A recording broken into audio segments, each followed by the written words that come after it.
Good afternoon. Happy Sunday. You're tuned into arts, culture, and things in between. Hope your day has started off as planned. I'm Rose October, and I would like to thank you for joining me. Like I do every Sunday, I tell you a little bit about arts, culture, and things in between because I don't take it for granted that you know about it, especially for those of you who are joining for the first time. I welcome you. And those of you who are coming back, I welcome you too. Let me tell you a little bit about arts, culture, and things in between. This is a program that features individuals who are gatekeepers of all arts and culture. They are not only performing artists, but also teachers, advocates, and scholars who focus on the preservation of the arts and culture. When arts is mentioned, is being referred to as the different art forms like visual, applied, or performing arts. Examples of visual arts would be like painting, sculpting, photography, film. Examples of applied arts would be like architecture, as in designing or building or constructing a project. Fashion design comes under applied arts, where the fashion designer is working with different types of patterns and fabrics. Jewelry designing comes under applied arts, where the jewelry designer is working with materials such as wood, plastic, metal, silver, and gold, in addition to working with the various types of stones. Furniture designing also comes under applied arts, where the furniture designer is working with various types of woods and also laying woods in different ways, cutting the woods different ways, and designing the woods in different ways. So that's the piece about arts. I must tell you about performing arts. I just told you about visual arts. Let me tell you about performing arts. That would include music, photography, film, theater, opera, drama, singing, stand-up comedy, and the one that always brings a smile to my face, dance. So arts is the first part of the name of the program. The other part is, there are three parts. The other part is culture. So when culture is mentioned, it generally means the way of life for a particular group of people. So for this program, it is inclusive to mean the various groups of individuals that embrace ways of life. In other words, looking at attitudes and behaviors. But what is important to note is that as culture is mentioned, I'm really looking at how practices are passed from one generation to another. Things in between. The last part of the name of the program, arts, culture, and things in between. This has to do with life's issues and how these affect the execution of the arts and cultural practices. This involves both positive and negative experiences that become part of the creative process. Today's guest is a performing artist. But before I introduce my guest to you, I would like to share the bio. Andre M. Zachery is a dancer, choreographer, and interdisciplinary artist who was born and raised in Chicago. Might I add, he's also a scholar and technologist. His involvement in the arts was destined due to family members who were artists themselves. In 2002, he moved to Brooklyn and is now considered a Brooklyn-based interdisciplinary artist of Haitian and African-American ancestry. He's also a researcher who holds a Bachelor of Fine Arts from Ailey Fordham University and a Master of Fine Arts in Performance and Interactive Media Arts from CUNY Brooklyn College. As the artistic director of Renegade Performance Group, his practice, research, and community engagement artistically focus on merging of choreography, technology, and Black cultural practices through multimedia work. Andre's works through Renegade Performance Group have been presented domestically and internationally, receiving support through several residencies, awards, and commissions. These have included the CUNY Dance Initiative, Performance Project Residency at University Settlement, Choreo Quest Residency at Restoration Arts Brooklyn, Three-Legged Dog, Art and Technology Center, Harvest Works, and a Jerome-supported movement research area. He's been awarded grants from the Brooklyn Arts Council, Harlem Stage Fund for New York, and a Slate Property Space Award. Commissions have come from the Brooklyn Museum, 5 Miles, Brick Biennial and Dance Space Project. Renegade Performance Group's outstanding works have been favorably published in the New York Times, the New Yorker, the Village Voice, CultureBot, Infinite Blockspot, Futuristically Ancient, Hyperallergic, the Brooklyn Rail, the Daily News, and Afropunk. As a technologist, Andre has collaborated with various artists through Renegade Performance Group, the design team of 3LD Art and Technology Center, and the Clever Agency. These works have included design, installations, immersive media productions, filming, editing, and performance collaboration. He has worked on projects across artistic mediums as a choreographer, media designer, and consultant. Some of those artists are Danielle Bernard Romaine, Cynthia Hopkins, Davalos Fieron, Dance Caribbean Collective, Aaron Maya, Rags and Ribbons, the Clever Agency, Kendra Foster, and Spike Lee. As a scholar, Andre has been a panelist and presented his research at institutions such as Duke University, Brooklyn College, University of Virginia, and Massachusetts Institute of Technology. Research papers presented focused on a myriad of topics, including Afrofuturism, African diaspora practices and philosophies, Black cultural aesthetics, technology in art and performance, and on expanding the boundaries of art making within communities. He has taught at Brooklyn College, and he's been a guest faculty member at the dance programs of Florida State University, Virginia Commonwealth University, the Ohio State University, and University of California, Los Angeles. In addition to all of these, Andre has been a leader of group talks and a facilitator of discussions. He has been the 2016 New York Foundation for the Arts Gregory Millett Fellow in Choreography. And in 2019, he was also the Jerome Hill Foundation Fellow in Choreography. Ladies and gentlemen, boys and girls, I say no more about my esteemed guest, Andre M. Zachery. I feel like there should be a drum roll, Andre, you know, a thunder or something, some kind of big fanfare to welcome you. How are you, Andre? Hey, good afternoon, Dr. Rose. I'm doing well. Thank you so much. I'm doing good. I'm enjoying these last few weeks in August as much as I can.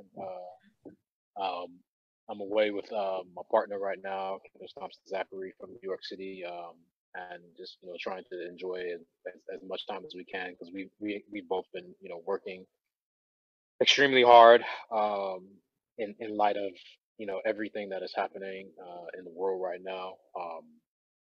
But um, it's it's an honor first to speak with you and to be in conversation with you. And it's humbling to hear you as well introduce me. So yeah, I'm looking forward to the conversation today. Thank you. So excited. I am so excited, because one of the things that I said to my colleague Claire Goring, I said, Andre is the best kept secret in Brooklyn. I can't believe that he has done all of this great work and continues to do it. And it's like, yeah, hi, Andre, how are you doing? Yes, Doctor. And we're just, hiing and I couldn't believe that we didn't stop before, but here we are today. So welcome, and I'm glad to hear that you and partner are taking some time off, because you two are the hardest working people in the dance spaces that I know in Brooklyn. So I know, take your rest, But I'm glad that you thank you. found the time, to sit and chat with me. So I have to ask you, one of the things that I learned from you is that you had no choice. I guess while you were in your mom's belly, she probably was rubbing the belly saying, you're going to be a dancer, you're going to be an artist, you're going to be a something, right? Because, and this is just me being funny, but because you said you were destined kind of to do this, given that your family members were artists in their own right. So let me ask you this. How old were you when you realized you wanted to become a dancer? Let's go there. Oh, that was later. I would say I was probably maybe around 19. Oh. Yeah, 19, 20 years old. So what was happening before then? What were you in terms of I mean, as you said earlier, I was put in dance at a very early age, at around age 4 years old. Okay. And so, dance training and being in the arts had been a part of my life. I remember being forced to take piano, I think when I was 10 years old, which was the best. Um, that was the best form of coercion ever. I'm very glad that I was forced to take the piano. Later on in I think 8th grade and 9th grade, I played the trumpet. Um, um, I my original actual university concentration was architecture. I love design. On my father's side of the family, my father's a very good illustrator and designer. Um, yeah, and so becoming well, I would say when I um, made a decision or made the commitment to become an artist and a dancer, I had just finished my first year in university, and so I I had been awarded a scholarship to dance at Harlem after completing a first year of university in architecture, and I came to New York. I loved it. Um, I had never seen so many beautiful black people, smart and intelligent, and um, touring the world, and I knew at that moment that I wanted to be an artist, and then specifically a dancer. Wow. So you started out with architecture. Yes, in university, yeah, and and design, yeah. No, that's quite a switch. I mean, for me, I don't know anything about architecture, right? But that it has to do with lovely buildings, and that's my scope of knowledge regarding about architecture. So you started off your college life thinking that you'll go this route. Right. What I'm guessing that you probably took a dance class or something at college, whereby that led the way for you to get the scholarship. How did that work? Well, I mean, I was in high school. I was also an athlete, so I ran track, especially. I played both. uh, so I knew I was like, well, I want to stay in shape. And at the time, I went to Florida A&M University, and FAMU just had an enormous amount of, I mean, just on historically black colleges and universities. The thing is, there's a lot of dance because we as black people we dance, and Right. so I mean, there's dance clubs. Florida A&M officially had a college. They didn't have a college program. Florida State did, where I started taking classes. No, I mean I had been taking dance class, long like I said, long before I entered university.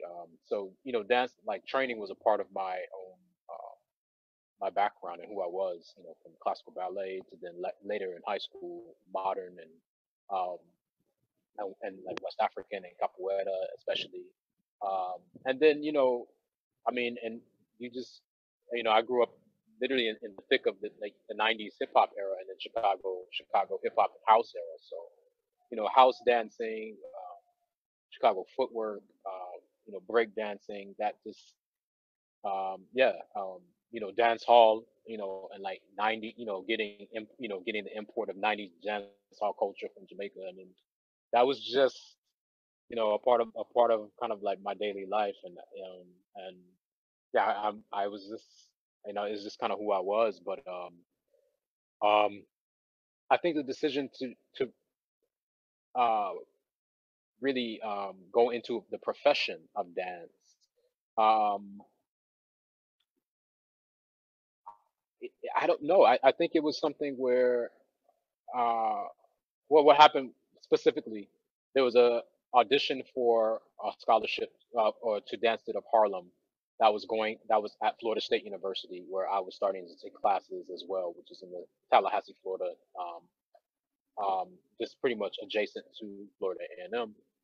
And so I said, yeah, sure, why not? I had never been to New York, and you know, I worked hard. I got the scholarship to Dance City of Harlem, which is amazing. So the first part of that summer, when I finished school, I went back. I worked at an architecture firm. I was interning at a firm already. Okay. I worked for 6 weeks, and my boss, who was a family friend, she who was actually, and that shout out to Ramona. She was the first Black woman American Institute of Architect in the state of Illinois. Wonderful mentor of mine. I think she was just like, you're amazing as an architect, but she was just like, you have this talent, this God-given talent for dance. Don't ever give that up. And she was very encouraging. And so then the latter part of June and all July, I went to New York for DTH, and I think it really was about me being in New York City that was the turning point and catalyst. Whereas much of, yeah, dance, but yeah, I think it was really being in the city and seeing an artistic community like I had never seen before. Chicago has one, but not never on the level of what New York is. And that really kind of became my turning point of saying, you know what, I think I want to do this. Wow. So you got hooked. You got hooked in New York. I did, definitely. How did your parents influence your interest in art? So in the arts. So you were playing instruments, right, from an early age and that kind of a thing. I have to say this, and please don't take it the wrong way. I listened to you just now rattle off all of these things that you've done. You played the piano, you played the this, you played the that. And I'm saying, looking at Andre, he's so unassuming, but please take that in a good way. I really mean that in a complimentary way, because you're saying all of this stuff, and I'm saying all of this stuff in this one person. No way. No way. No way. Yeah. Admiration for you, Andre. But tell me, how did your parents really coach you along, aside from maybe banging your finger saying you got to play that piano at 10 years old? I don't care what, whether you were fighting up against it or what. Tell us, how were they involved in grooming you as an artist? Um, so my mother was a dancer. My grandmother put my mom in dance classes when she was young, and so my mother fell in love with dance, specifically ballet. She didn't pursue it professionally. She danced a little bit, I think, when she was in university, but never on an extensive level. And so then, like I said, my grandmother, my mother's mother, who's still alive, and then even my grandpère, my Haitian grandfather, he um he was a wonderful singer actually, and he could dance like honestly, my grandfather can really dance. His compa, South Maring, Well, all from IT. But again, my mother put me in dance when I was 4 years old.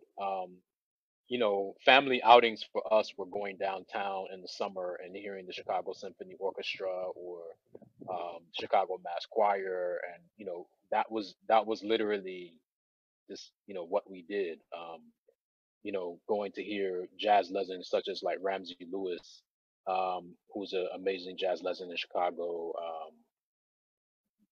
Yeah, so I guess as you were saying earlier, that it wasn't just kind of like an adjacent thing. That was actually very integral to making a person. And so again, my mom put me in dance, and I was good at it, and I was a very physical child. Loved to run, and so for me, dance was like, oh wow, this is amazing. I get to do all this and turn it, and it was just that was just what it was like. Oh wow, I get to use my body in this way. Perfect. And so I was involved in classical ballet mainly from age um, well, around age 4 to 7. I went to a school named Mayfair, which was we did jazz and ballet and tap, gymnastics, and then from around age 6, 7 to about 12, I really studied classical ballet as a like as like hard, and mhm, also balancing. I was also playing soccer at the time. Um, then in high school, around 13, I was just like, I don't want to dance anymore. And I started playing athletics. But um, around my senior year of high school, around age 17, I started to pick dance back up. Um, and then during that time, I would also still dance with my church dance ministry, but not taking class. So again, that was just that wasn't like adjacent. That was literally a part of kind of my home training to become an artist, really, which I think is more ironic for my family actually. Because when I said I was going to become an artist, a dancer, they were like, "Huh?" I'm like, "Well, you put me in this thing. Like, why did you expect me not to do it?" And they were like, "Oh yeah, I guess that makes sense." I'm like, "Oh yeah," but yeah, I was like, wow, but um, yeah, that was on that on that end, my family really just I would say that gave me the tools, or at least put me in proximity to express myself artistically on all fronts, really. nice. Yep. Yeah, that's a nice story. You had no choice.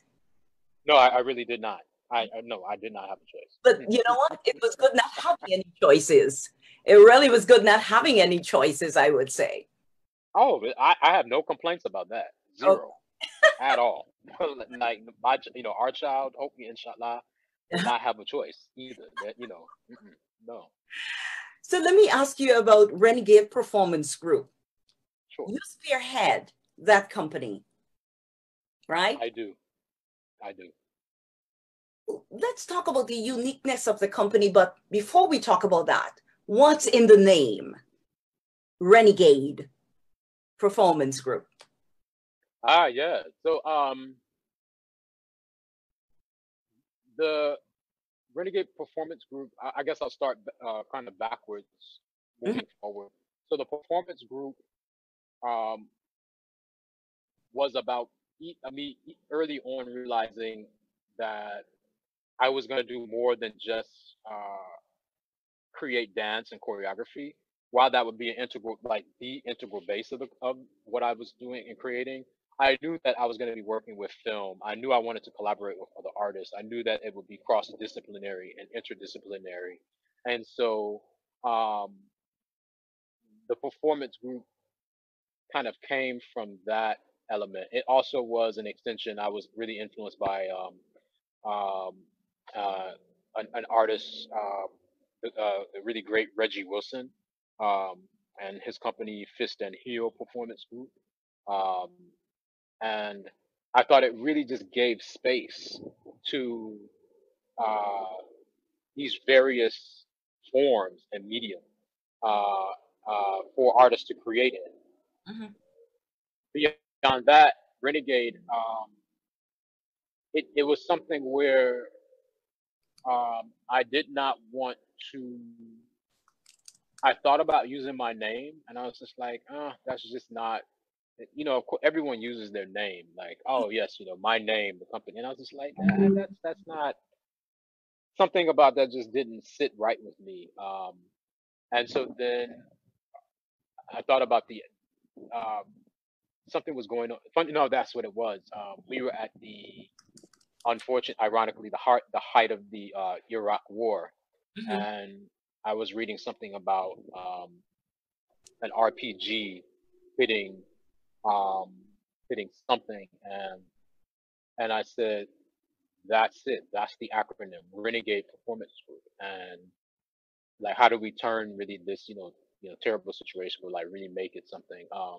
And then at the time, Renegade was really something that to me was also emblematic of being black in the United States, and in this like what blackness is in the United States, and how it um, is. And the more I guess that was even precocious myself, that was an antidote to conformity, to playing it safe. And I'm sure we'll get into that a little bit later, but in a sense that all of those kind of hidden messages are often about capitulating and this to white supremacy, whereas it's like, no, like, what does blackness mean? What does it embody? And being a renegade was that, being a Malcolm, a maroon, to really go against the grain. And so for me, that became kind of that was it. It was like, great, Renegade Performance Group, and to me, it said everything it needed to say. And the group is doing everything that you just said, I can tell you. When I sat and watched the works of Renegade Performance Group, I was blown. I was blown. It's everything you just said plus some. Let's take a quick look at a slideshow, and then I'll have role play a clip of your I think we'll look at Untamed Spaces, I think, the film. Untamed Space, okay. Yes. Yes. Yeah. So let's take a look. Great. Okay.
Wow.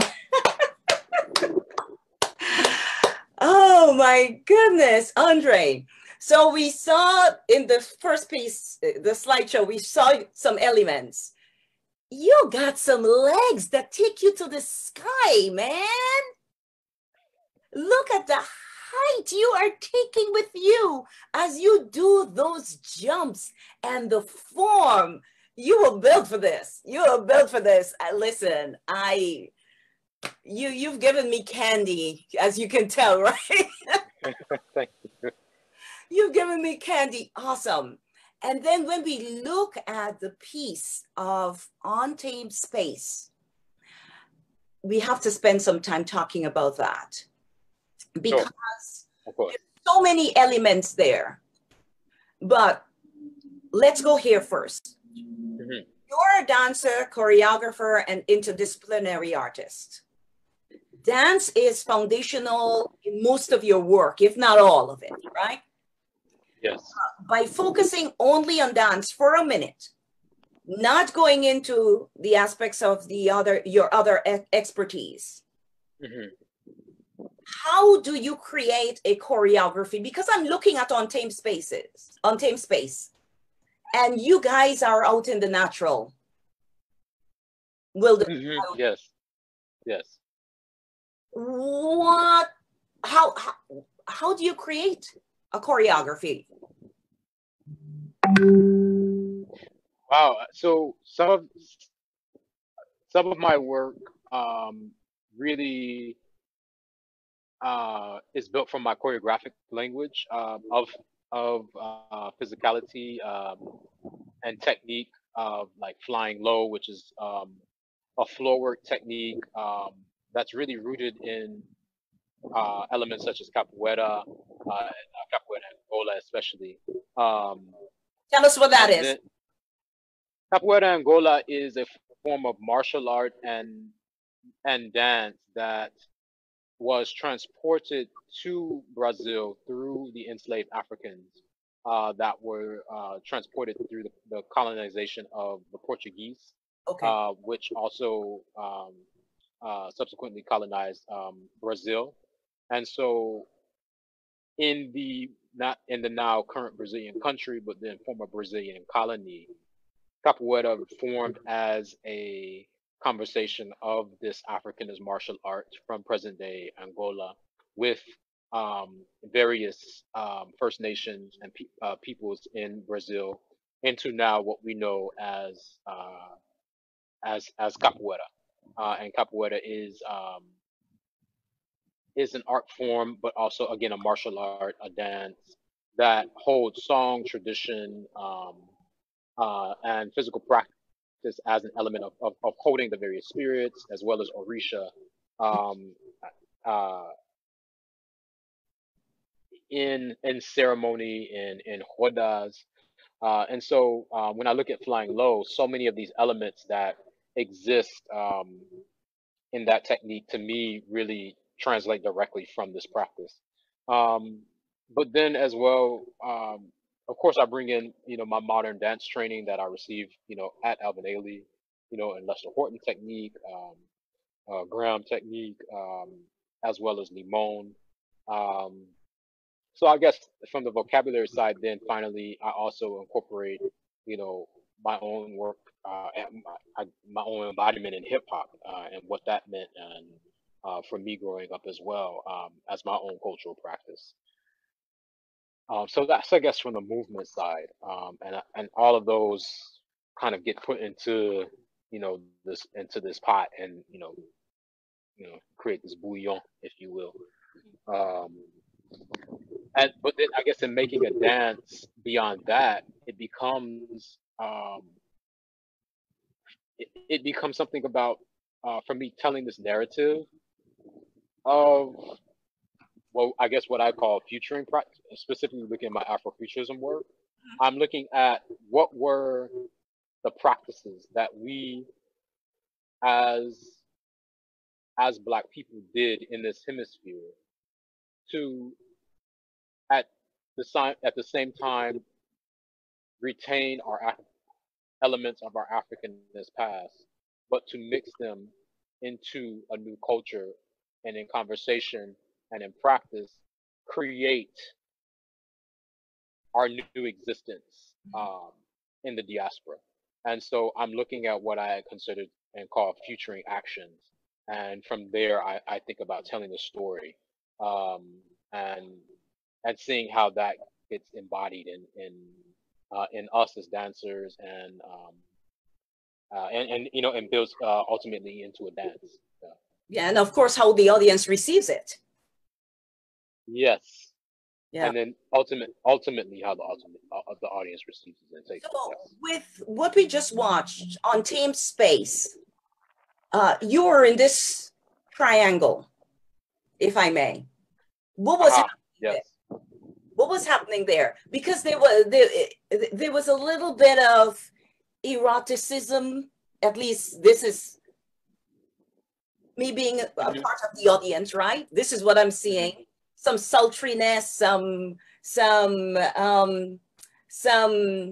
it's like a triangulation thing that was unfolding there. And then the piece that really had me was you behind the glass doing something that I can't describe. Only you can. So talk to me about that. Talk to me about the idea behind On Tame Space with respect to you're out, and I'm going to say in the park, just to give it some kind of some kind of placement for me in my head, right? So it's like you're in the park having a picnic with two gals. I don't know if they belong to you seriously or not, if there's an understanding between amongst the three of you seriously or not. But then you guys thing, right? You're having a picnic of some kind, and then you're going through these different emotions, and then all of a sudden you're behind the glass watching these two. This is just me. That's what I got. So tell us. Yeah. Well, apart. I would say all of that is definitely in there, but I think we actually shot it at the Weeksville Heritage Center, and the historic Weeksville Heritage Center is located in present day Brooklyn, New York. It was founded in 1833, named after James Weeks, who himself and his family, along with five other families, uh, were Africans in New York State. And they were the first five families, or a few families, to create what would become the Weeksville community, a free black community in Brooklyn, New York, Do you from know 1830. I'm sorry about cutting you. Yeah. Do you know if it's close to like Church Avenue side? Do you remember? No, that's yes. Oh yeah. Oh yeah. Weeksville is not far from where I live now. I live in Crown Heights, Brooklyn. Oh, So Weeksville. okay. Yeah. So Weeksville is between Eastern Parkway and Fulton Street, but specifically it's on Bergen Street between Utica and like the present day now they call the Hunterfly Road houses. Okay. Okay. The three or four homes that still remain. Okay.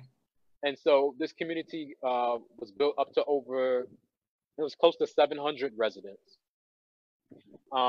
They had their own post office, school, several barbershops. Back then, Brooklyn, and this is pre Civil War, post Civil War. Brooklyn was still actually a balance of urban and agrarian.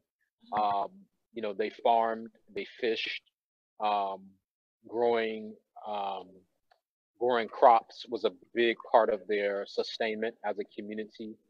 Um, Weeksville essentially was it was a stop on the Underground Railroad.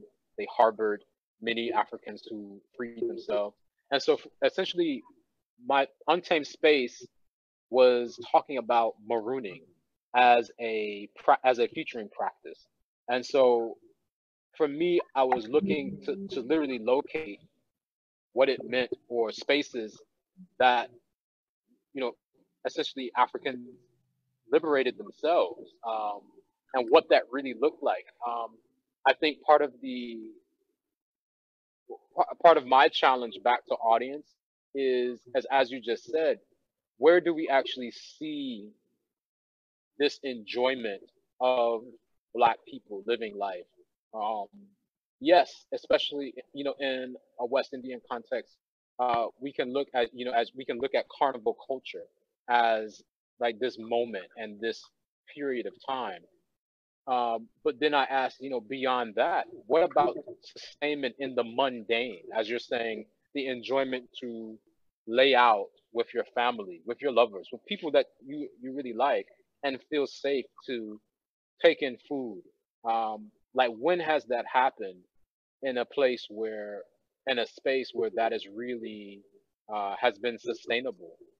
And Weeksville was a representative of that community. Part of that tableau, as you were showing, there's a one of the visual artists who I'm inspired by, Kerry James Marshall, has a beautiful piece called "A Pastime" that I was actually basing that entire choreography and kind of mise en scène on. That, in a way, as you're saying, the sensuality of enjoyment, of this finding pleasure in the everyday, is ironically something that is a difficult task for Black people in this hemisphere, um, that we often have to liberate ourselves to be able to do. And so that's what part of seeing Untamed Space was about. And as you're saying, receiving that from your as a viewer, saying, "Wow, like this is I'm getting these emotions of seeing these people relate to each other, be with each other in all of these forms, whether it's enjoyment, sensuality, sexuality, what have you." I think that that's all really, really important.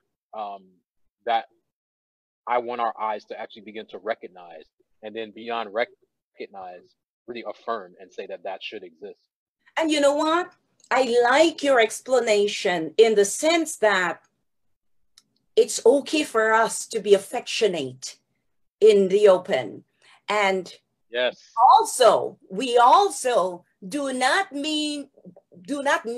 don't need to misconstrue affection as something sexual.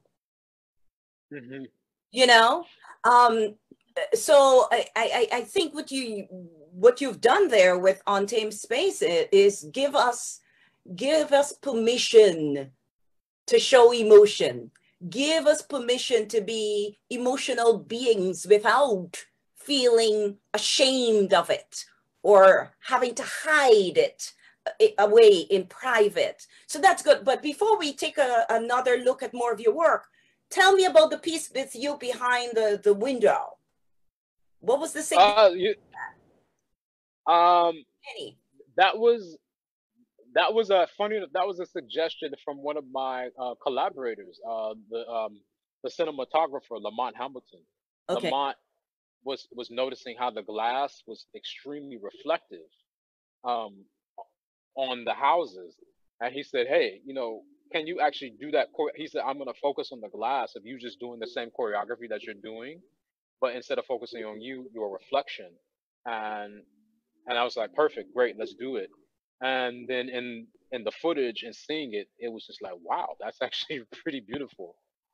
And so it created like this, um, almost like this additional layer of myself, Yeah. if you will, that um, I guess I thought was worth exploring. Really, it was something I said, let me try and insert this into the work and see what it's, and then kind of in the visual narrative of the putting the film together, it really worked. But you know what? After I had sat and watched so many of the works by Renegade, it really fitted into who you are and the type of work that you do. Yes. It's Yes. in line with your signature, I would say. Man. Yes, thank you. Yeah, thank you. You hit it. Let's watch some more of your work. So to those of you who joined us late, I'm Rose October, sitting with Andre Zachery, who is fantastic at everything. You will sit through this and you will totally enjoy it. Let's take a watch of some more of Andre's work, and then we'll come back and talk some more about it.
Andre, I don't know if I'll make it alive by the end of this.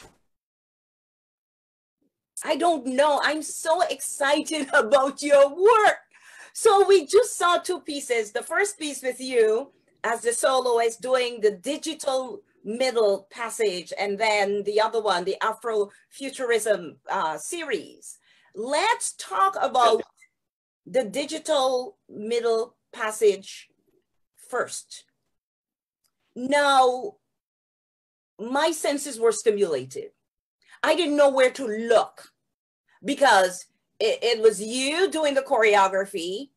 Then there was the piece on the back that you'll teach me what I'll call the piece on the back so that I'll become a little more educated, you know, and sound sensible when I speak of these things. I know it's some form of media that you were using in the back. And then you had live music. You had the guy on the cello. And I know, I'm not sure if that piece showed that he played the drum, but I know in part of that piece, he also put on the cello at one time and he played the drum. So tell us about what's going on there. Yeah, Digital Middle Passage is a piece that I created in collaboration with a composer named Yvonne K. Paradis. Yvonne, I was really interested in working with the cellist, and Yvonne had created a piece for a cellist, and she was also interested in creating it as an electroacoustic cellist work, and so I told her about the conception of the work, what I was trying to I was considering this kind of idea of uh, almost like a next middle passage, and that was inspired by the work of John Alcomfra, um, and his beautiful piece called "The Last Angel of History." This is a film he did, an Afrofuturist film he did in 1995. which was kind of based off his idea of like fractal coding the black body. And so I was thinking of how the Middle Passage was this essentially traumatic transformation. And so what did it mean to then transform the body into this the black body into a digital space, and um, not have the idea of it being a forced sense of capture, but what did it mean to then take ourselves into that space with agency and authority? So that was kind of the concept. Yvonne, the cellist was Ansel Cohen, and then the sound artist next to Ansel was oh God, Matthew. Oh God, I forgot Matthew's last name. I'm sorry. Um, Amazing sound artist as well.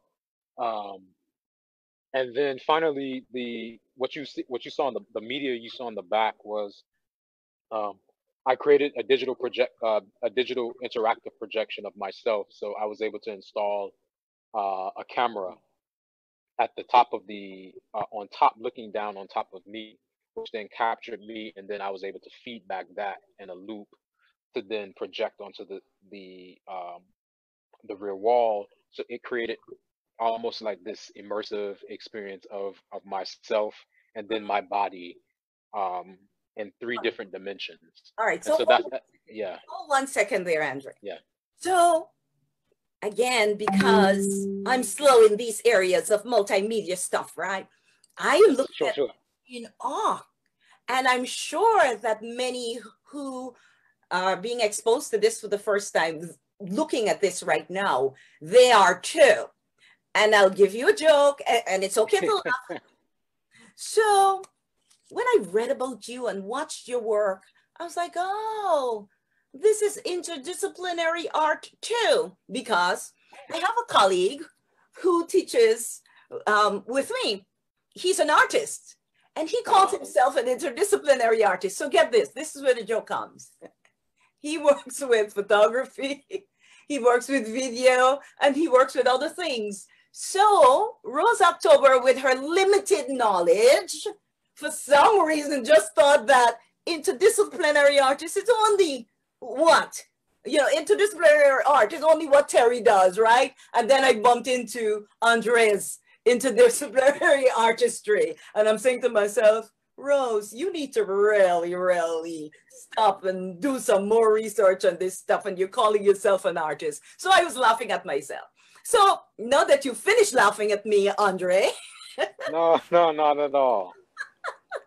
So you are a true interdisciplinary artist. And I think without me asking the question, you just explained to us what your interdisciplinary artistry looks like, or at least part of what it looks like, because there's so many different ways that you can work with the disciplines within and across the disciplines. So for individuals who are watching and hearing about this for the first time, if you wanted to give a quick school or a quick explanation as to how someone becomes an interdisciplinary artist in as layman terms as you can say, how would you describe it? I don't know. I guess how do you become an interdisciplinary artist? Yeah, because listen, here's what I'm thinking. I'm repeating the question. Here's the thing. Yeah. I am thinking layman terms, right? You're immersed in this, so you're thinking all the fancy things. But here what I'm thinking. For example, if we want to make me Rose October, right? If I want to call myself an interdisciplinary artist with some coaching from you, right? I am thinking that I can do a choreography, right? I can do a voice over piece, right? And meld it with my choreography, right? I can probably do some dramatic something. I'm looking at all the different pieces of art that anybody can mismatch, kind of, sort of, and put it together. And if I were a young Rose October, I'm thinking, and really into the multimedia stuff. You know what I mean? I can bring in some of the elements of the visual piece, the audio, this and that, because when I look at your work, Right. and I'm just simplifying it, and I don't mean to minimize it in any way. No, please. But I'm just trying to cast some ways in which how I am beginning to understand into the interdisciplinary artistry. And you please feel free to correct me as I go along, because I am thinking that it really allows for creatives to explore beyond their wildest dreams. And I don't know if you have gotten through those, you know, those experiences so much so that you're comfortable and you take what I just mentioned, that ordinary, that ordinary compilation, you know, Yes. like, yeah, all right, yeah, that's a start, you know. So what are your thoughts with what I just mentioned? You know, I'm gonna point. I'm gonna point to another artist who I believe we both know and respect as well, and Mm-hmm. that's Rosamond S. King. Okay. And so, for Rosamond's piece that she presented for Dance Caribbean Collective in 2017, Tiny Whiny, I Mm-hmm. think isn't a great example of Yep. bringing all of that home. So, in the sense that we see Rosamond in, I believe she made that entire outfit, Right. but the entire blue ensemble with and then designed and styled Mm-hmm. the headpiece as well, with the cane. Right. Of course, she's the choreographer. I actually was able to collaborate with her on the sound and the concept of the work. Um, that's to me an example of like a true interdisciplinary artist. And then of course, um, what Rosamond was not able to introduce. I don't like her poetry and her writing was not able to be into the piece. But to me, that's an example. But her poetry and writing is speaking about this black womanist, black femme, African Caribbeanist being and embodiment, and how that kind of comes together visually, movement wise, sonically, Right. design. And I think that's one of the best ways, or one of the best people I can show, in the sense that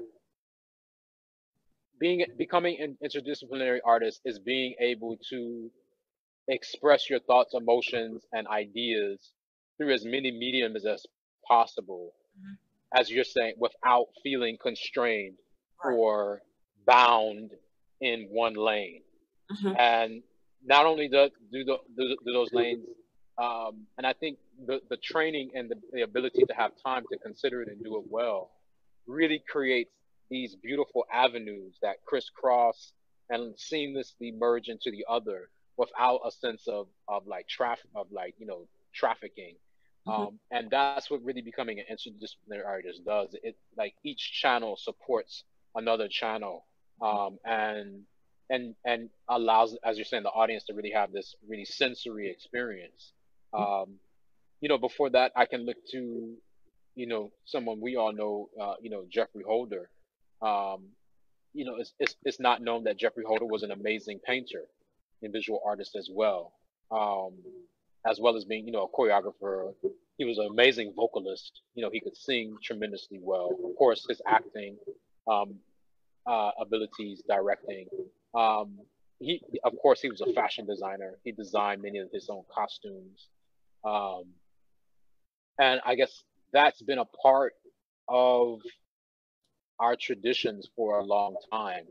Um, that ironically, I feel sometimes the professionalizing or schooling of it, um, in ways that are often quite derogatory, especially when they get attributed to cultural practice, designate them as folk, Yeah. as if the folk practice doesn't yield the same intricate detail of training, of apprenticeship, of craftship, um, of mastery over time that it indeed does.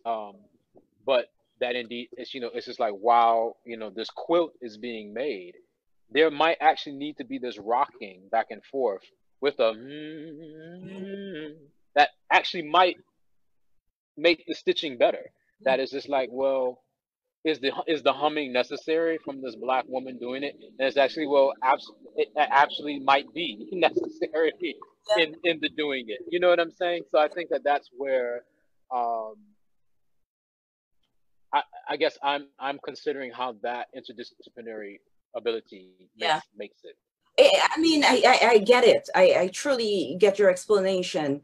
You know, you mentioned the whole piece about folk, and I don't know if you know, and I'm being tangential just for a bit. Brooklyn Arts Council is shutting down their folk lore, folk department at the end of the year.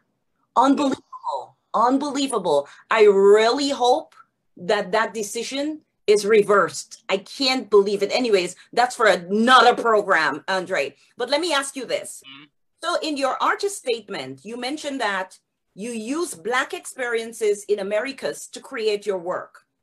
And what that is telling me is that and based on what you also shared just now, is the importance of research that must go into creativity. And I'm wondering, what about Black experiences in the Americas that make your creative juices flow?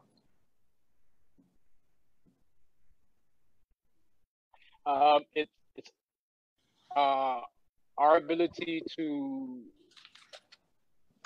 be the trendsetters. I think it's interesting right now. One of the in design and in life, like, oh, repurposing is like a big thing, and it's just like, well, yeah, we've been repurposing since we arrived in this hemisphere.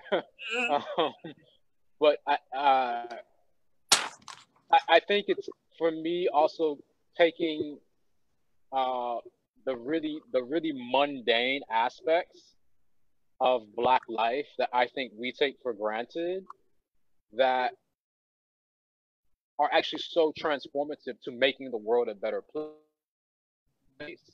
Um, it, Meaning something like the way in which we learn rhythm, the way in which we learn how to use our bodies. So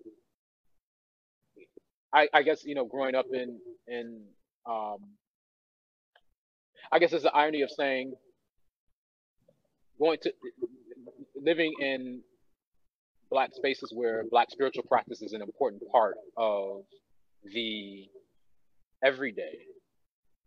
Yes, it of course connects us with our ancestors, with our higher powers, but then it also creates, when I'm thinking about rhythm and time signature, like the basic four, like,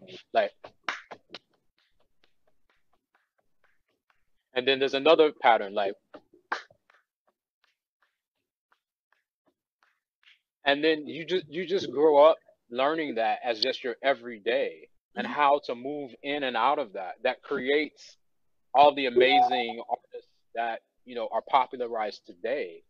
But it's really just those gatherings of people that come together that create that magic, that give you the foundation of to transform someone in an entire other country. And that is something that I guess I'm kind of like, in looking at, as I was saying, Reggie Wilson, is an artist who I think really understands that, and it's just, and we're just so taken by that. I definitely think, Catherine Dunham, yes, of course. If you look to, like I was saying, Alvin Ailey, or even a Jeffrey Holder, I don't think they took those mundane elements for granted. Right. Right. Has so much potential for the research. We look at like the big moments. I guess I'm saying, like, we look at like the Martin Luther King speech, the "I Have a Dream" speech, as like these momentous things.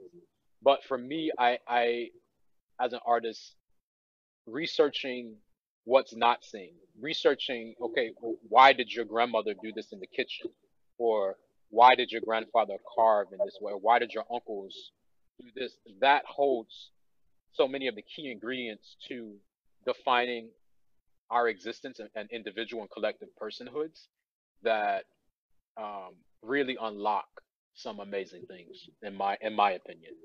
You know, it's funny that we're talking about this because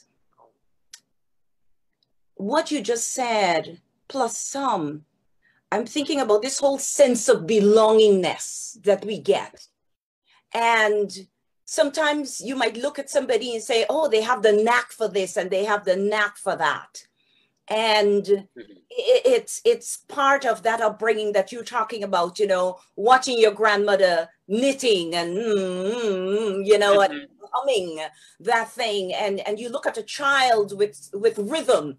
You know, you put on a piece of music and nobody taught this child, and this child is just doing it, you know, and children imitating us. I am thinking all of those things have to do with what you're talking about, and at the same time really giving us this sense of belongingness. That's why we can look across continents and talk about my brother, you know, and my sister, and oh, you all do this there, we do this here. And that line, you know, that line that really links us throughout the world and throughout life, it's amazing. And it really speaks to what you are saying. Sometimes we find the time to research it, and sometimes we don't even know what we're doing and that it has its purpose or its foundation, something that is spiritual. Right. Mm-hmm. So in your artist statement, you also mentioned that dance is more than an artistic expression, but of placemaking of multiple existences and experiences to be recognized as individual parts of a greater collection. And it kind of speaks into what we've just been talking about.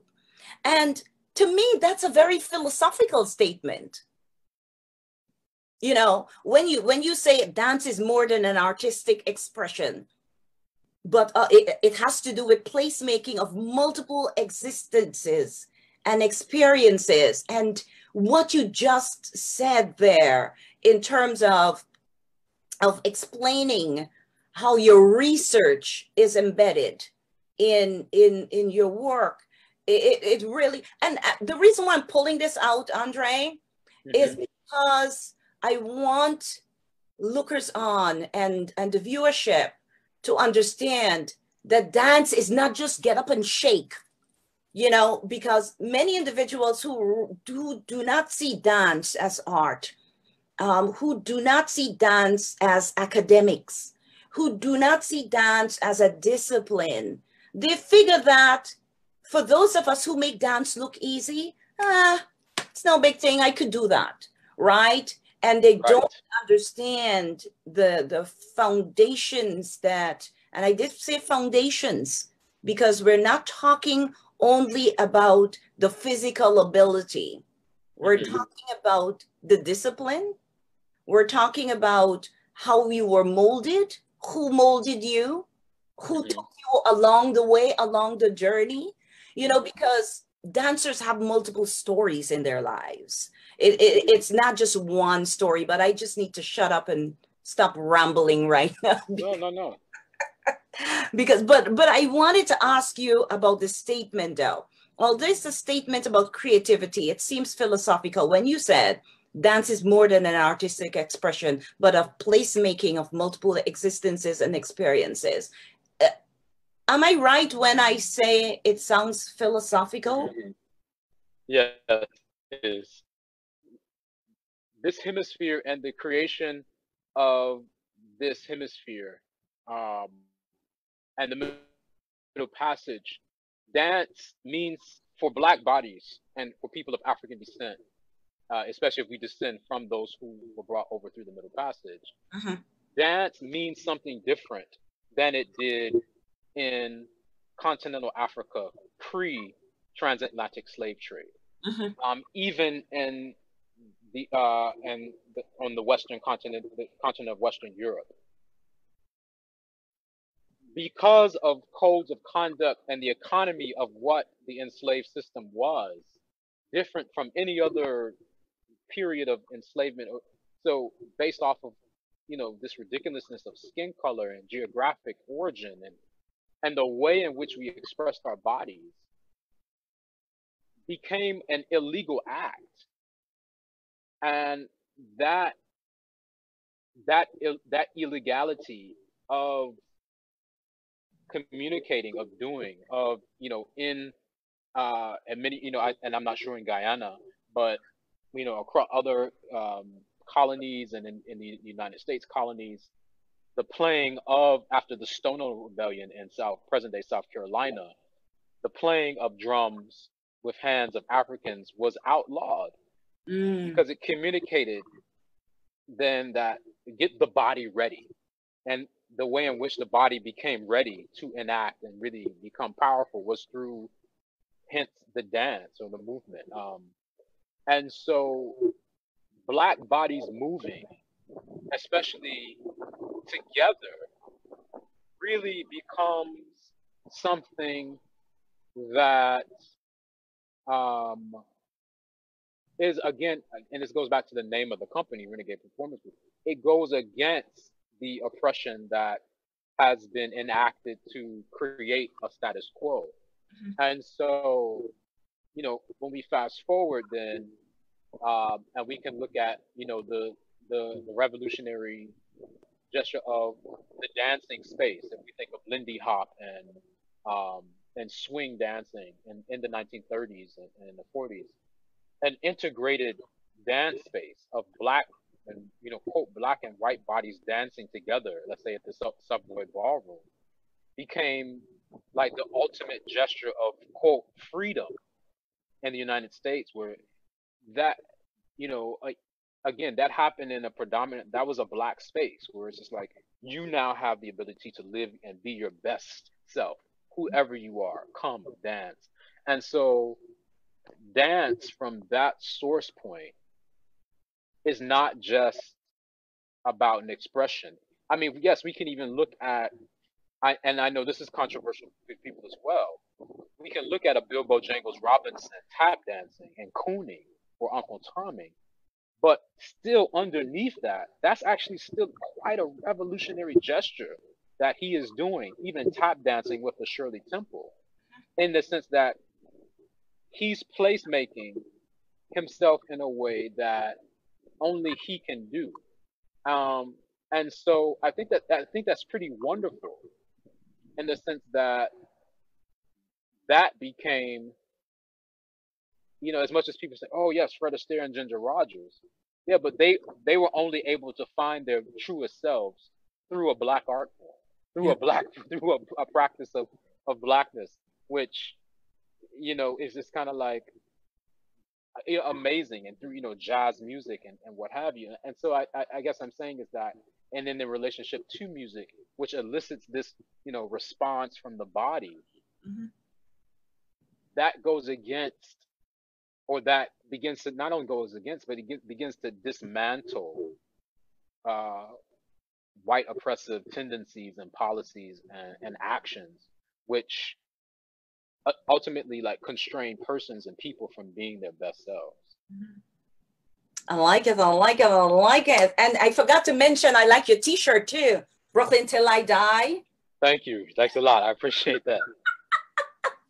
So for those of you joining me, I'm sitting with Andre Zachery, who I will just put the overarch piece here, that he's an interdisciplinary artist with a lot of other pieces underneath. Let's take a look at more of Andre's work right now, and then we'll come back and talk some more.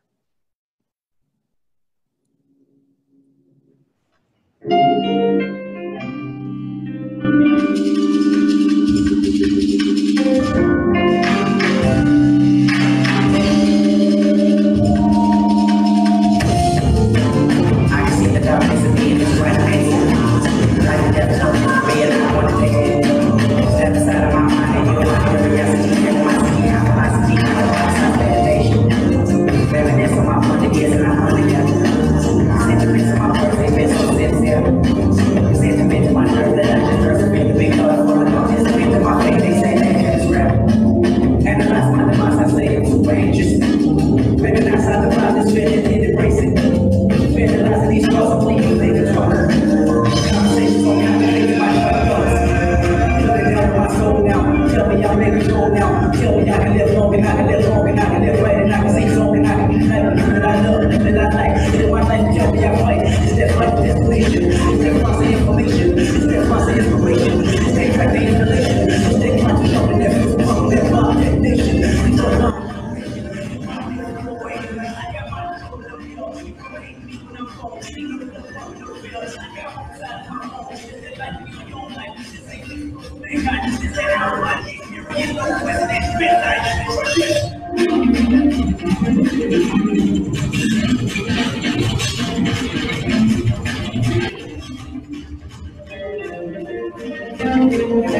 Andre, for those of you who are joining us, I'm sitting with Andre Zachery, interdisciplinary artist, dancer, choreographer, researcher, scholar. I got to take a drink of water before I come back with the rest. But Andre, again, I look at that piece called Web Fuse, yes. And I don't know where to look because of the multi stuff that's happening, the interdisciplinary artistic pieces that are being put together. Let me be proper. Now, I chose that piece also because I noticed quite a few things about your work, but let me mention a few here. One, you do a lot of earthy stuff. That's one thing. And then you do a lot of flying stuff, right? So you're with the highs and the lows, you're there. And then I noticed that you do not use what I will say is regular music. And I'm just saying this so that when we show more of your work, or if our viewers were not paying attention to what they saw before, you know, it wasn't really regular music. I think this is the only piece that I've selected, I think, that has anything close to regular music, I would say. You know, because it's really, the music or the sounds that you use are really jarring in some ways, in which the sounds are speaking to dancers in a way like only the dancers can hear, and then they make the choreographer's dream come alive in the way the dance unfolds. So we just watched this piece, Web Fuse. Yes. And I want to know, how has this piece been influenced by your research? What was the background noise for this piece? What got you into creating Web Fused? No, thank you so much for selecting this piece, actually. This actually was inspired by the research of Dr. Nadine George Graves, who is, again, amazing scholar, choreographer in her own right as well, of Jamaican ancestry. She's currently the head of the dance department at the Ohio State University, and she wrote a piece called Diaspora Webbing, and she was looking at Kweku Anansi, or Anansi stories, and using the analogy of Kweku Anansi, the spider, essentially, and how the web in which Anansi builds is akin to the web that still connects us across the diaspora.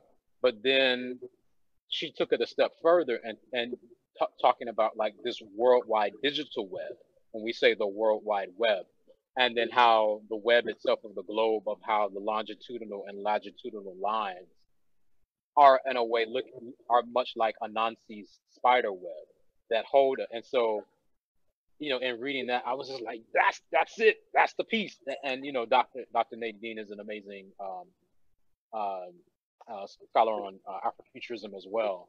And so, really, that entire work was inspired by her words, and so when we see like the projections kind of coming across and then intersecting, I'm thinking about this spider web or this web of forming based off of Kwaku Anansi and and Anansi stories that were told as to people as children. So I get that. I truly get that. Now, how was the choreography connecting to? Yeah. So for me, the first part was really, as you're saying, starting from the ground up, and so it really uh, was looking at this idea of, again, like bodies being on water. So they're starting in this kind of swaying motion. So, and then from there they slowly begin Mhm, to take themselves to their feet. mhm, When a lot of the choreography is still, as you're saying, going through and underneath, in between other bodies and their own bodies and themselves. And mhm. so for me, I was thinking about like how and looking at a spider, let's say, uh, it was also something where I remember I was living in Florida. I was at Florida State at the time, and spiders would create these beautiful web. And if you the sun hit them at a specific angle, it would really just glisten, and Yeah. you would just see this intricate pattern. And sometimes you could see the spider swinging and then going, like so. And it's just like, oh wow, that's literally that's Anansi at work. And so it was really just thinking like, again, how do you embody that? Like, what does that feel like and look like? So tell me about the music, because the music sounded very modern day. Oh yeah, yeah, yeah. So the music is that's a collaboration between Flying Lotus and Kendrick Lamar. Okay. Um, the um, the rapper MC Kendrick Lamar. I guess I'm sure you know him. Mhm, Um, and then Flying Lotus is this sound artist, DJ, kind of like just extraordinaire, really. And funny enough, his aunt is Alice Coltrane.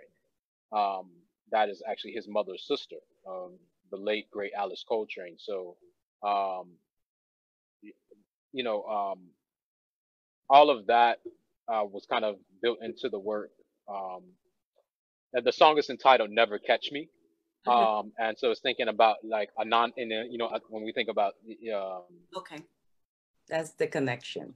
uh, Anansi is like, yeah, Anansi is like this. He's crafty and never, Yes, and as always, kind of like, yes. and it's just kind of like, yeah, like you can never, you're never going to be able to capture that. Even if you capture Anansi, it's like you can never capture the essence um, of what kind of Anansi represents. So Now, that's kind of where the music came from.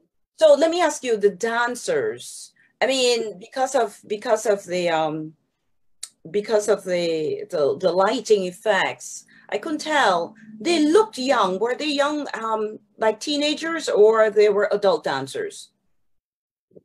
They were students. They were enrolled at Florida State University. So I created and set this piece at FSU in fall 2016, which is now 4 years ago. Wow. Okay. Okay. Yeah. So it might not seem like that piece is actually quite old, but yeah, I did it 4 years ago. Yeah. So looking back, let's talk about that for a quick bit. Looking back Hmm. on this piece that you've done 4 years ago, and I don't know if you've looked at it between then and now, the way that you sat and you watched part of it. What are your thoughts though? Because I know as creatives, well, don't even let me say it, but let me ask you, and then I'll tell you what I'm thinking. Looking back at what you'd created 4 years ago, what are your thoughts about this piece, Web Fuse? It's still one of my favorite works that I've created. I had a lot of fun creating that piece with the students. It really gave me a lot of freedom. I feel like that piece really allowed me to feel like I could just, you know, dance again, and not uh, hold back Mhm. um, in ways yeah, I really, and I push myself really design wise and technologically. with that work. That really was a big piece for me to like. So, Yeah. I wonder if I didn't want you to, I didn't want to lead you yet to think this, what Uh-huh. to say. I wonder if you look back at your works, 5 years, works that were done 5 years earlier, right? And you wonder and you Yeah. say, my goodness, what was I thinking, right? That's one thought. Uh-huh. Or, Uh-huh. I like this. This has potential for growth. Why don't I add this layer? Right. So I'm giving you, I mean, it's two ends of the stick pretty much. I just threw out. Have you gone through that with any of your any particular works? And if so, have you developed any? I would say that would be probably my earlier work. Like Okay. I would say that's probably work from I would say 2007 to 2011. Mm-hmm. And then after that, like those works, I can look back. I was like, oh, what was I doing? I was young. I was like, oh, you know. But then after 2012, 2011, 2012, I started to really create um I think from a more really just a more honest place, Okay. a place of not being in perfection. Um, in all honesty, when I started to really take away the need to have ballet as a recognizable vocabulary in my work, I felt better creating. Yeah. Yeah. Because ballet is Um, very strict. You know, it there's a is, yeah. particular way to hold your body, a particular way to hold your place your feet, there's a particular way to hold your arms, if not. Hmm. And Right. there's all this research about, Black folks doing ballet. There's all that research about that, right? Hmm. Let me ask you, collaboration. Well, I'm thinking that collaboration is a very big part of what you do. And I Hmm. really love that because it really gives you a chance to spread your wings and and and and push your boundaries where creativity is concerned. And you have worked with various groups. I'm wondering if there was an experience whereby you set out to create a piece with this Hmm. group and it just didn't turn out the way that you envisioned because of what the Ah, dancers are bringing or because of now that you're putting it on the bodies, it's not playing out right. Talk to us about that. hum.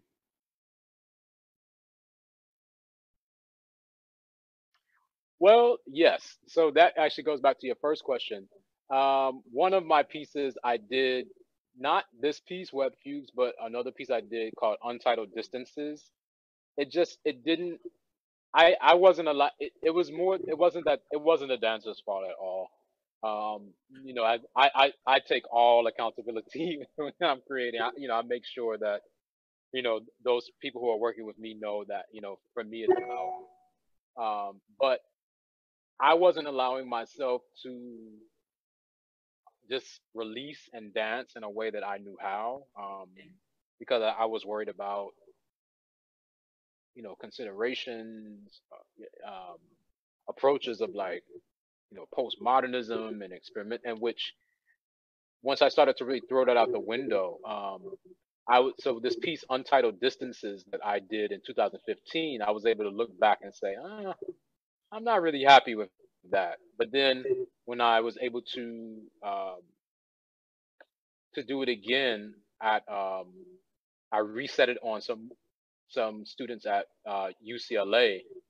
I was much happier with the choreography. Of course, you know they were young students and they couldn't necessarily execute it in the way that I wanted, but structurally and choreographically, I was so much happier with what I did and how I really set up that piece. Um, and Yeah, I guess that's a great example. And that was in 2019 that I created the piece at UCLA, Oh, and I that's had created. Yeah, it was recent. But the piece originally I created in 2015. So yeah, it so came a long way. well, yeah, you're walking right into a thought that I am having right now. Hmm. And you just talk about expression. When you let go of the ballet, you became freer, you became free, you know, Hmm. instilling the dance differently on a different group of dancers years after. So you're talking about your growth also, your development as an artist. Right. All of Yeah. those coming into play for you. Yeah. Yeah. Yeah. When you look at your choreographic works, when you look at if I were to put you to sit and play, press record on maybe a choreography a year for the last 10 years or the last 15 years, Wow. what from real life practices you would say would have compelled you to send a particular message through your work? And let me tell you why I'm asking that. As creatives, there's something that's always pulling us, and Right. it comes out, and you can look at it. It's like Horton, right? It's like Martha Graham, right? It's like Right. Zachery, right? What is that Yeah. Zachery trademark that you would say, oh, I'm at it again. Oh, I see, but in a good way. Right. Trademark. Um, I think it's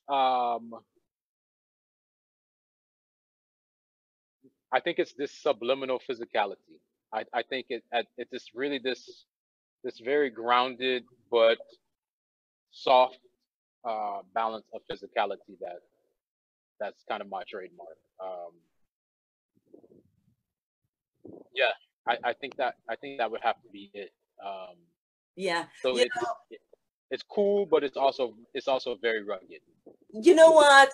I'm so happy to hear you say that, because the way you use your body, and you're so springy on you're springy on your feet, Hmm. and because you understand your body so well. And I have to say, there are a lot of people who have technique, but they don't understand how to use their body as that instrument as a dancer.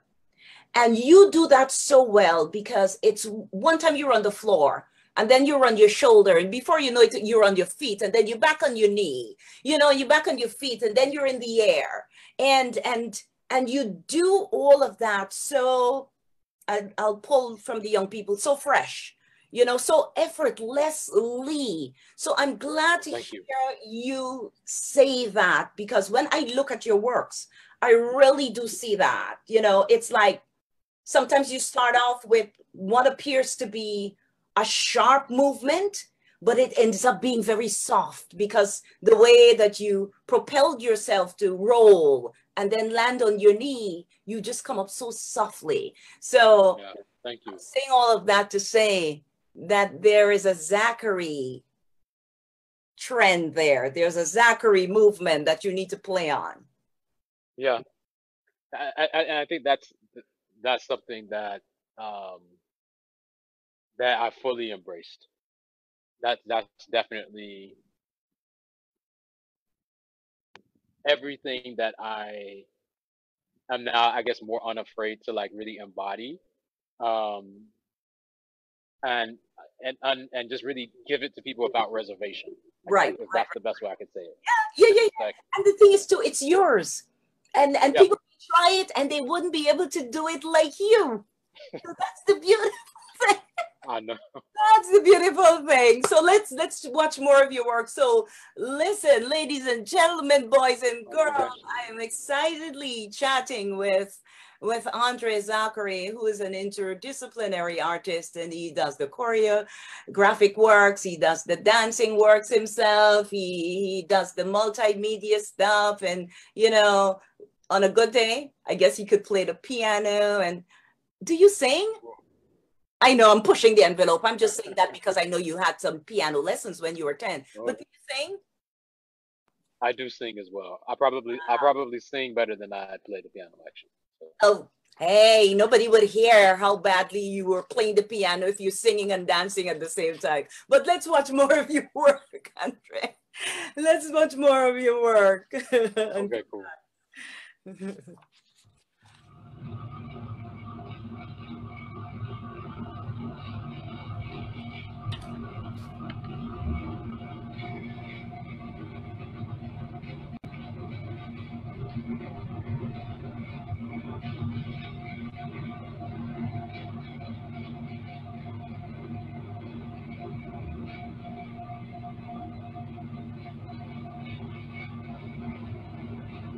Oh wow, yeah, power source.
Andre, we were just talking about it, and here you come, and you do your due. That's the only way that Andre can do it. So that piece is called Power Source 4. So I'm thinking there was a Power Source 2, 3, and then 4. Is there a 5 by chance? No, that was the final power source. What was behind? That was a power source was the first. Power source was a collaboration between myself and a former collaborator, Jeremy Toussaint Baptiste, and we did that our first power source in 2012, and then every time that we would do a collaboration together, we would call it power source. Oh. And so actually there might have been a power source 5. No, it was a power source 5 actually. Funny enough, when we went to we presented it at MIT, at Massachusetts Institute of Technology. But some of the feedback that you were hearing, it's kind of, again, you'll never see it, but my body tracking, I was able to take the motion sensor I was using the Xbox Connect, and my body positioning on the floor was able to give feedback that Jeremy was then able to sound mix into the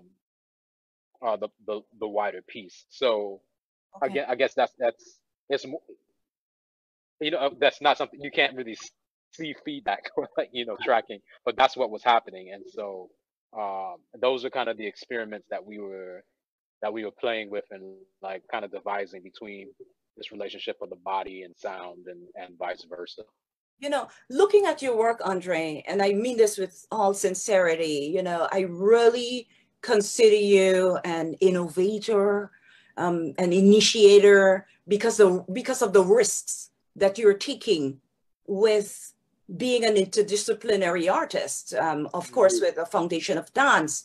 And that's really, really sweet because you're really making it challenging in a good way for the young dancers to really study this craft, you know, and for them to learn that it's not an art form to be taken lightly, period. So I'm really glad to see your research, how it's unfolding, and your works also, you know, that you're pretty much creating a legacy here, and I like it. You know, I really thank you. like it. But because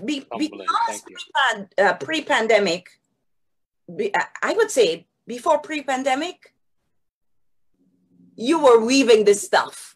You know, all these different disciplines. You were weaving them together before the pandemic. Right. So now Zachery's kind of sexy because Zachery was doing all of these things before the you know. So I mean, I have to really hammer that home, that you must be feeling very proud of your work, knowing that you do not have to catch up, so to speak. Thank you. Well, that's a way of putting it. Yes. Going back to what you were saying about imparting how much work it does take to create this and be with the craft. I think part of it was in doing work like this. You have to embrace things that don't work, and you have to like really just put those out, you know, publicly. You know, you're really publicly putting out moments of success and failure in work, especially in interdisciplinary methods. And I guess now looking back, it never really occurred to me how much I didn't allow that to dissuade me, or I didn't fear that. And it was just like, well, yeah, you know, that might not work, but you know, work like hell to try and make it happen. And Yeah. that's, you know, that's a lot of behind the scenes work, studying, coding, just as equally as, you know, you're coming up with your choreography, which is a lot of sleepless nights and what have you. But I guess that's the thing, is that you I also want to impart, and some people might not embrace this, but I want young dancers to know that it's not about always being perfect in creating these work. It's about embracing a sense of um, experimentation and failure in real time, like, you know, while you're doing it, which is, that takes a lot of courage. It really does. It's not easy to do, um, and it. But for me, it's been rewarding in the sense that I've been able to discover, as you're saying, right now I'm at a place where all of that work and experimentation has led to this point where, in, you know, in this pandemic, it's just like, oh well, yeah, I've been working like that for, you know, 6 7 years, and as you're saying, I'm essentially equipped to manage this and to work well in this. But I also gave myself the opportunity um, to try and fail, which, you know, looking back, I kind of wish I had done even more, honestly. Um, so that would be what I would want to impart to others and younger artists. Yeah. I believe it or not, we're a quarter of the hour. You believe that? I want to ask you one question before we look at some more of your work. You've also addressed and continue to address the rewriting of narratives as they relate to, and I'm going to quote you, open quote, figurative, non-figurative, and post-figurative positions. If you can briefly explain that to me, what do you mean when you speak of those, you know, figurative, non-figurative, and post-figurative? How does it, how do these play into your creations? I think we can look at a piece of mine. We might show it. It's called DAP line, which looks at the DAP. Oh, And so it's gonna come up. Yeah, we'll look at it. yeah, and so DAP line is it's also that's essentially a narrative about Black masculinity and Black maleness. That to me category like hits all three of those categories of the figurative and the me as like a Black identifying male, born male, masculine body, and my trajectory on this earth. Then the non-figurative, meaning like the action, like, well, what, like, how do we embrace? How do we, how do we touch? What are those gestures, these actions, that thing that also kind of, that also are their own narrative, and then the post-figurative, what does that leave behind? What does my Black body, my Black male body, what has that imparted, or what has that given the world beyond what is, quote, known from an immediate lens or framework, but that we as a people, like we people know, that can now be introduced, I guess. And that's why, the technology in film is so important for me, is saying, well, we're so used to these various figures being given, but now we have this entire opportunity over here to create this other narrative and space to impart the information that might be unrecognizable over here, and why it's so important for this to be cultivated and supported. And so that's essentially what that statement means. It's funny, as you were talking, I had a fleeting thought of Black Lives Matter, and what it stands for today, and all the racial injustice, and, talking about the works that our ancestors have gone through, the work of the greats like Martin Luther King, what he stood for, what we've been anticipating for over 400 years, and all of that stuff. Just had that thought, but of course, that's for another conversation. But let's take another look at a couple of your works. I think we'll look at DAP line, promotion and intricate simplicity. Oh, I love that piece. But for those of you who are joined us, I'm sitting with Andre Zachery, who is an interdisciplinary artist. Let's watch some more of his work.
Wow.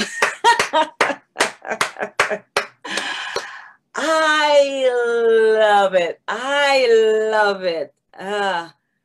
For those of you who might have joined us late, I am sitting with Andre Zachery, who is a dancer choreographer, researcher, scholar, interdisciplinary artist.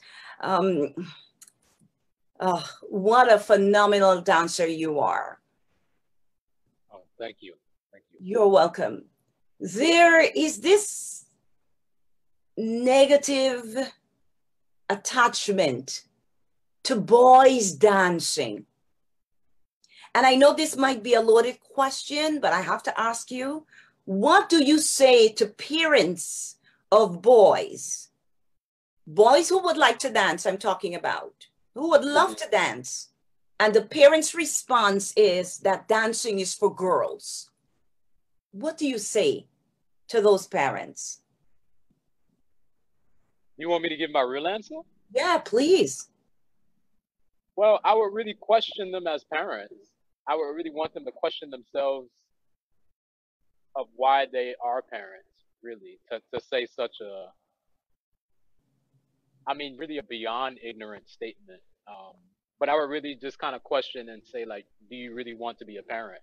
Like, are you sure this is a job? Like, do you really want children? Yeah, it's just, that just makes no sense to me. No, but I and I respect your honest and open answer. But I say that because I have experienced situations where boys were told that they're not going to dance because that is girly stuff, and they're Right. forced to play games that they really didn't care about playing. There are some parents who really try to channel their children in a particular direction. I would again kind of ask those parents to probably seek some type of like therapy for themselves to like get through their own um, emotional or psychological um, baggage. Because I mean, what does that have to do with the child? That has to do with you. You know what I mean? Like that has nothing to do Yes. with your child. Like Right. your child has literally expressed. That's like me looking at, you know, if I have a woman or girl born child, and she says, yeah, you know, father, I really want to be a firefighter. I want to be a firefighter. Okay, great. Well, this is what we're gonna need you to do to become a firefighter, and not saying, oh, that's a man's job. Are you kidding? Like, you know, one of the projects I did at when I was in grad school, I met um, a black woman fire lieutenant of the FDNY. She served. She might still be at the fire station right there on Dean Street, right off of Flatbush. And she was the vice president of the Vulcan Society of Black Firefighters in New York City. Um, I mean, like, what does that mean? Like, huh? You Yeah. know? I mean, like, so I guess so. I guess so. That's one side. I mean, that's like on a serious, like, come on. But I think it's this thing also where, you know, as an art, as a form, dance. I it's not that I think I know. It's that the construct of what again these ideas of masculinity are uh, not are not even they're beyond superficial, but they also then yield very serious consequences in the sense that um, you know, me being in this art form has allowed me to express, communicate, to find my own voice in ways that um, that's literally integral to the art form. So as you're saying, you're asking me questions. I have to communicate with you about what my work is communicating about how, and so literally, it's a. I mean, we're in this huge space of communication, which you know, from what I've heard, is a very important part about maintaining good relationships. Right. And so, you know, it's this funny thing too, where it's just like people often attribute to men, oh, you don't know how to communicate, you don't communicate well, and blah blah blah. But then at the same time, we're not encouraging young people to, especially young men, to be in spaces where they can communicate. So then it's just like, so then you expect them at adulthood to Yeah. be able All to of a sudden. somehow magically find these communication skills Yeah. that structurally and societally was denied from them. But now, because you want it, Yeah. you're like, oh, you need to find it. But that was never encouraged or given. Or so it's this again. So it's like, well, what do we really want? Like what do you really what do we really want here? Because you want it now, but then you don't want it then. But then that has nothing to do with again that has nothing to do with the child. That's about actually how you as the adult Yeah. want to appear before your friends and your whatever society, like these really superficial ridiculous things. That Yeah. has nothing to do with actually helping whomever or whatever your child wants to be in the most positive aspect of life. And if we're thinking about dance, what? You know what I mean? It's kind of like, Yeah. you know, like, well, what are you talking? Like, only girls dance? Like, what? What? Like, who said that? Yeah. Like, It, that's it, the most ridiculous thing ever. it is the societal construct, you know, and these Yeah. gender roles that are kind of antiquated ideals. And, you know, anyways, I just wanted to get your thought on that. And this is the last question. And I'm looking at the time. We have to wrap up now, but Oh yeah, I see. I need to get this from you. What does the future hold for Renegade Performance Group? In a few words. Um, a new personal project from Andre. That's gonna dig into a little bit deeper layers of Black masculinity based off of my own upbringing in Chicago. And then um, hopefully a larger group work Mhm. that will remix a classic work. I won't say what classic work it is yet. So yeah, I've never done a reimagining of a classic work, but I want to do one. Wow. Do you have any dates in mind? Well, I was trying to do 2021 for the solo work. Oh, That looks a little bit yeah. maybe late 2021. I mean, you know, everything has been pushed back, so I want to say early 2022, and then 2023 for the larger work. Okay. Sounds Yeah. good. Sounds good.